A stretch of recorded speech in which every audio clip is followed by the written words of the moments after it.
Alright, welcome back to class. Today we'll be talking about binomial theorem. And understanding binomial theorem, you need to know this basic concept: factorials, combination, Pascal's triangle, and binomial expansion. And then we'll move into binomial expansion improper. Now, when you talk about binomial, what does it has to tell you? Now, binomial, the word binomial is gotten from two words, bi and nomial. Here the bi here means two, nomial here means numbers. This is just telling you it's a type of expression you can have in mathematics, or a type of equation you can have in mathematics, where you can have powers to a particular number. Binomial also is trying to tell us the bi there means you have two sides to your expression. Now, a typical binomial should look like this. I should have a plus b all raised to the power of n.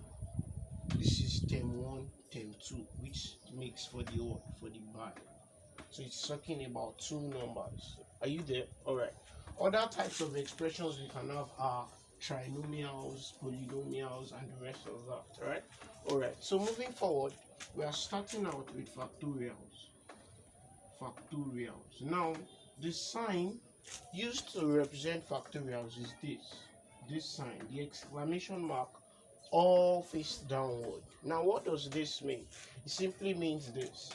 Now, if you are told to find the factorial of 5, for example, 5 factorial, what is simply to be done is this: 5 multiplied by 4 multiplied by 3 multiplied by 2 multiplied by 1.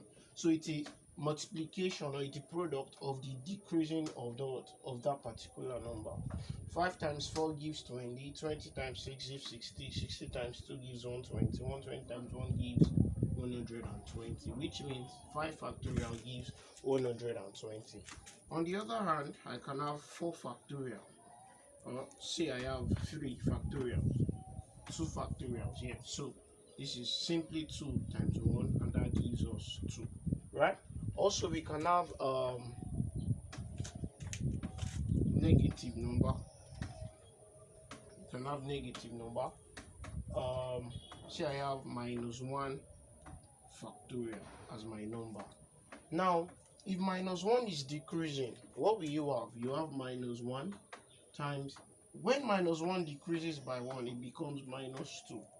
Do you get that? This is basically minus 1 minus 1, and that gives what? That gives minus 2, what we have here, right? Alright, so this gives minus 1 times minus 2 times minus 3 times minus 4. You can go on and on and on and on. So times minus infinity. So that's what you can have for this, right? So this will give an infinite number, right? Alright, so this is that for that. Give an infinite number. Alright, so that's basically this. Okay, now that's settled for factorials. Other ways you can have factorials is in the cases where you have divisions of factorials.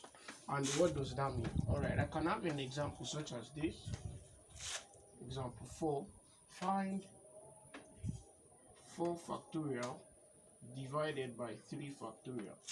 What you are simply to do is expand this man. This is 4 times 3 factorial. This is what? This is 3 factorial. You know, 3 factorial still means 3 times 2 times 1, right?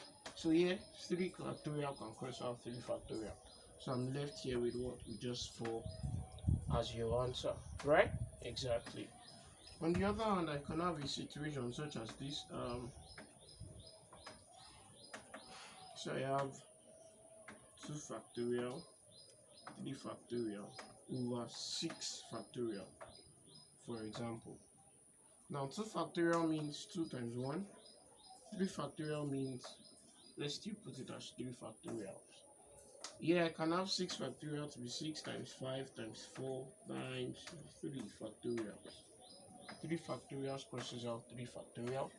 2 here is 1, 2 in 4 is 2. So this gives us 1 over 6 times 5 gives 30. 30 times 2 gives 60. And this gives us 1 over 60. This settles that on factorials. Okay?